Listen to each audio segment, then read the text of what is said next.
open your Bibles with me on 2 Corinthians chapter 5, verse 1 to 10. I'm using the New Living Translation. So I entitled this message with a question. You ask yourself, am I groaning? In pain? What are you groaning about? Are you groaning so eager to get married? Are you groaning for something that is in this world? But that is not the question that I want to share to you. So as I read, you will see that word groan in the few verses between verses 1 and 10 of 2 Corinthians chapter 5. So are you there? For we know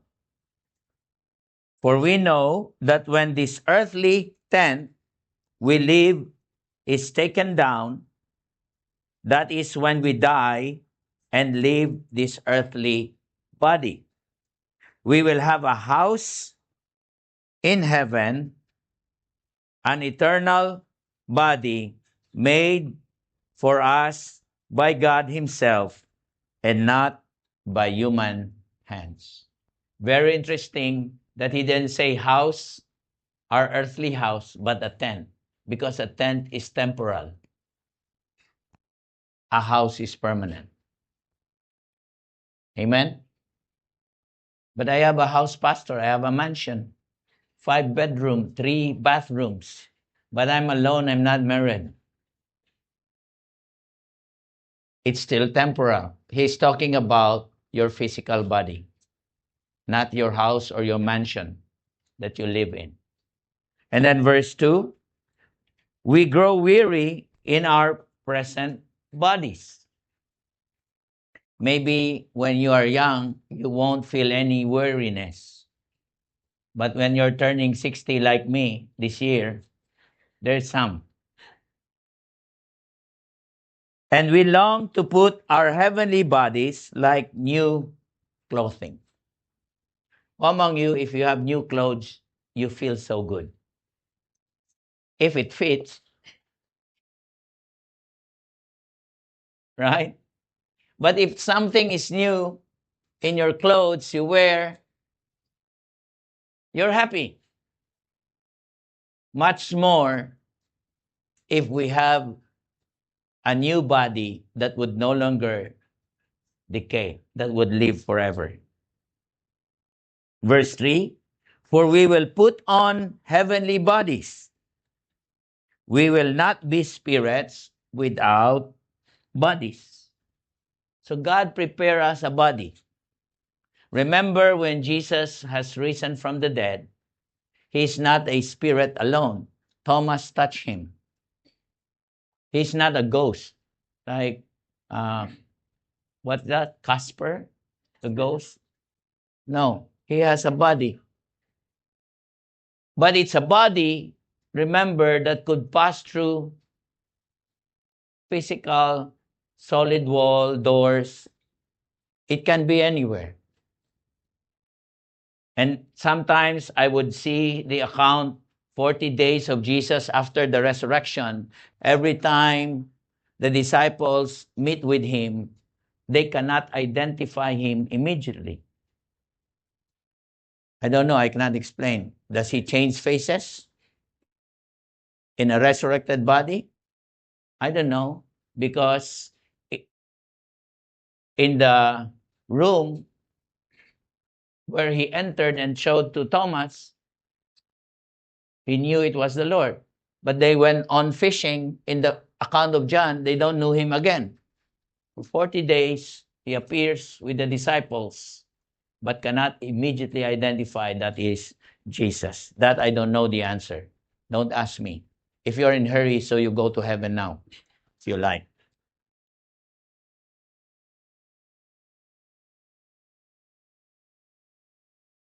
While we live in these earthly bodies, that's where I took the verse. We what? The title, we groan and sigh. But it's not that we want to die and get rid of these bodies that clothe us. Rather, we want to put on our new bodies so that these dying bodies will be swallowed up by life or eternal life. So it doesn't mean that you want to die now and have the resurrected body. But in this body, we groan and sigh. We say, oh, my arthritis. Oh, when can I finish my children sending to school? Oh, when can I retire and travel the world? We groan. But it's not these things, these temporal things that we groan. We groan, we look forward of our eternal bodies. Do you? I don't know with you. Even no matter how you do the diet, you will still die one day. No matter how you look young, you will still look old. Because this body is in decay. But I'm not saying you don't fix yourself to be beautiful, to be young. But don't be so obsessed about these things. Because these things are temporal. If you cannot fix it, immediately say the Lord will change it anyway. Fix what you can, what you don't make it a problem. So we are always confident, verse 6, even though we know that as long as we live in these bodies, we are not at home with the Lord. So we have to be conscious of the fact that as long as we are in these bodies, we will not be at home with the Lord. For we live by believing, that's by faith, and not by seeing. Verse 8, yes, we are fully confident, and we would rather be away from these earthly bodies, for then we will be at home with the Lord. You know, Paul is writing, the only reason why he lived is for serving God. This is actually in cross-reference of what I shared to you earlier in 1 Corinthians chapter 15. So don't be discouraged. Stand strong for your labor, your service. And when I say, let me say this, when I say your service in the Lord, I'm not talking about your church ministry.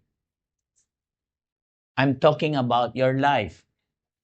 If you are a businessman, you have a restaurant business, you are not just there to make money. You are serving people to eat food that they don't frown and don't go back again. You do your best to service to make people be happy. Hello, are you listening? So if you treat someone in that restaurant because you're blessed with their life, don't count the cost. Sabihin mo, please enjoy, sister. That's very expensive. People who count the cost doesn't understand how the Lord blessed them. I'll treat you this time. Next time you treat me more expensive, more costly. Oh, you are having an interest. Amen? So, remember that in everything we do is a ministry. Whether you're a full-time housewife, a mom, whatever you do, is we all do it for the glory of God. That's why he said, verse 9, so whether we are here in this body or away from this body, our goal is to please him. For we must all stand before Christ and be judged. We will each receive whatever we deserve for the good or evil we have done in this earthly body. Now, he's talking here on verse 10, the judgment seat of Christ. The judgment for believers. This is in heaven, not the final judgment before the unbelieving souls be thrown in the lake of fire. So why is he saying, oh, you are a Christian, but you deserve for the good or evil you have done? That's why I encourage us in verse 9 to do everything to please him. But not all the time we please him. Honestly. So am I groaning? You ask yourself, I am groaning to be absent in the body. Or what I'm trying to say this morning is, do you live in anticipation that anytime the Lord might return? Or anytime the Lord will call you home? Hello? You're not sure? When you sleep last night, are you sure you wake up this morning? No. Nobody. That's why we buy this health insurance, life insurance, while we still could. But the most important is the eternal life insurance. So do you live in anticipation because you don't know when your life will end? Just like earlier you received the Lord, praise God. You have now eternal life assurance, not just insurance, assurance. Because we will all die. So I'll give you 3 questions and you go home with questions and questions. If you live in anticipation, let me ask you, do I really desire the next life? Or you live like you're here forever? If you always keep on worrying about the stuff in your life here at present, and you don't ever think about the life that is eternal, and all you think is about this life, to have luggages of money, to have power, to have everything, then there's something wrong as a believer. I'm not saying if you desire the next life, I lay hands on you, Lord, take her up now. No. But when you do something in line of what is eternal, that is what I'm saying.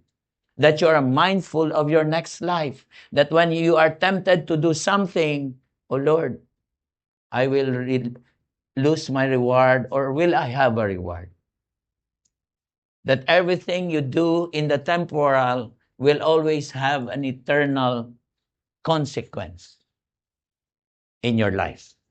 Because he said in verse 8, yes, we are fully confident, and we would rather be away from these earthly bodies, for then we will be at home with the Lord. Sometimes when we have full of trials, we say, Lord, take me now. And then you say, wait, I'm not yet married. Please change your mind, Lord. So do I really desire the next life? You can answer that by your perspective. Amen? When we are encountered with trials, if your attitude is, Lord, you know the answer for this. Just teach me to obey you. I don't need to struggle. I don't need to fight this. Because anyway, I know this is temporal. This is not forever. Second, am I sure I have God's Spirit? Because he said in verse 5, God himself has prepared us for this. For what? For the next life. And the assurance that you are ready for it, and as a guarantee, right? When you buy a product, lifetime guarantee, 3 years warranty. Pag 1 year lang, don't buy. Right? 10-year warranty. But the eternal warranty is the Holy Spirit given to us. He has given us His Holy Spirit. So, do you know you have the Holy Spirit? How would you know? Those are Holy Spirit miracles, signs, and wonders. But what I'm saying is, do you know personally you have the Holy Spirit? So I want you to bring you to Romans 8, 7 to 11. Don't forget, it's 7-Eleven. Every time you go to 7-Eleven, you won't forget this. Here's what it says. It's very clear to know you have the Holy Spirit. For the sinful nature, that's your flesh, your old self, always hostile to God. It never did obey God's law, and it never will. That's why those who are still under the control of their sinful nature can never please God. So when your spirit is dead towards God, without the Holy Spirit, your flesh cannot do anything. Hello? When the temptation comes, you just say, oh, okay, I'm just a human being. Others also do this. We all do this anyway. You just give in. And you get away with it. And you get drunk, and the next day you forget about it. Because you have no power to overcome your sinful nature. But you are not controlled. Verse 9 is very clear. By your sinful nature. Take note, we are still in this fleshly body. We still have the flesh, the desire to please the old self. It will only be done away when this is taken down, this 10. And the only way for you to do that is to die. You are controlled by the Spirit, very clear. Paul is writing to Christians, you are controlled by the Spirit if you have the Spirit of God living in you. And remember that those who do not have the Spirit of Christ living in them do not belong to Him at all. So when you prayed here this morning, if you really mean what you said, you repent of your sin, you may not feel anything, but the Holy Spirit came in. It doesn't necessarily that when you, oh Lord, I repent of my sin, I receive you as my Savior, and there's something like,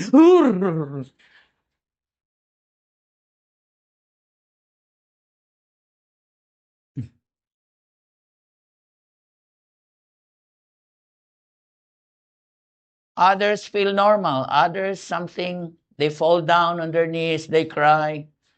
But it doesn't mean you cry, you repent. Because maybe yesterday your boyfriend left you.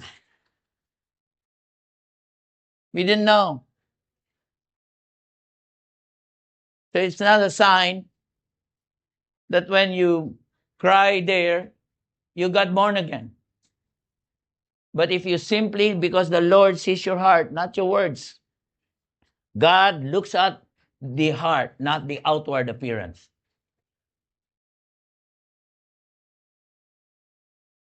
Verse 10. And Christ lives within you, even though your body will die because of sin. Yeah. That's why I already bought St. Peter. Because no matter how obey the Lord, I'm still in this body will still die. Because you have been made right with God. Take note. How have you been made right with God? Verse 10. By the death, burial, and resurrection of Jesus Christ. When you stand here this morning and receive Him, it's nothing you've done. Even when you respond, He called you because, Pastor, I went, so that's my part. No. The faith that you did to come here in front comes from God. So there's nothing in you that you've done that you have been made righteous with God. Nothing. Not works, not anything. No amount of your effort. The Spirit of God who raised Jesus Christ, Jesus from the dead, lives in you. And just as God raised Christ from the dead, He will give you life to your mortal bodies by the same Spirit living within you. It is the Holy Spirit that rose Jesus from the dead. It's now the same Spirit that lives in you the moment you receive the Lord Jesus Christ. That's why you live now a resurrected life. What we are celebrating today is the 2,000 years ago. But that is still alive. He is alive. It is still in effect. And when you become a Christian, it is still in effect in you for those who are lost and for us who believe. Then we are not just to look back, but to look forward. So are you sure that when you die, you have the Holy Spirit, that you are saved? So let me ask you a question, not about those outward manifestations of the Spirit, but something personal in you happening every day. Number one, if you have the Holy Spirit, let me ask you, do I want to do what God wants? Because before you are born again, you just do everything you want.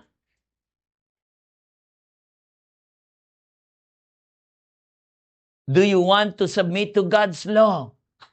That when you've been offended by someone, you know the verse, forgive your enemy, and there is a battle of your pride, your ego. And that's why the second question is there a battle in my life that wasn't present before? That when I'm offended, I just say, let her go to hell. And now you become a Christian, you say, yes, Lord, I forgive her, but I don't want to see her. That's a battle.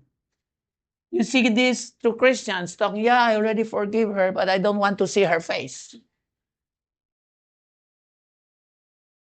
So it's a battle of the flesh and the Word of God. You already know why you are in battle because you know that's wrong and you still did it. Hello? Or you are in constant temptation with it, so you do everything. When you are in a wrong relationship, you broke up. Yeah, I know you're married, so we need to break up. And then the next day you call him again and no, please don't leave me. It's a constant battle. It's a reality. It doesn't mean you're not a Christian. That's why, please, people, don't be judgmental with people who struggle with their sexuality, with wrong relationship, with vices. Love them and let the Holy Spirit work because there's no instant. When you got born again today, tomorrow you still have your pimples here. Didn't change instantly. To some, yes, I believe is instant. There are instant that the Lord removed immediately. I smoked for 15 years. At the age of 14 up to 31, I got born again. And instantly, I have no more desire to smoke. I smoked 3 packs of cigarettes. I won't tell the brand because they won't pay me anyway to endorse it. But instantly, that desire is gone. And I tried to smoke, and there's nothing anymore. But before that, I just, like my life is added to it. There's an addiction. It's healed, but my temper doesn't heal immediately. Because that's what Christian life is. There's a battle going on. Doesn't mean you're perfect, but the good thing is there is now the power in you to overcome these things, not by yourself, that by your flesh. And now you realize the greatest enemy is not the devil, right? But yourself. It's you. It's not the devil. It's your attitude. It's your old self. And we use prayer like we are concerned to say, let's pray for sister so-and-so because she has a problem, but you want to gossip. So if you try to attempt to do that,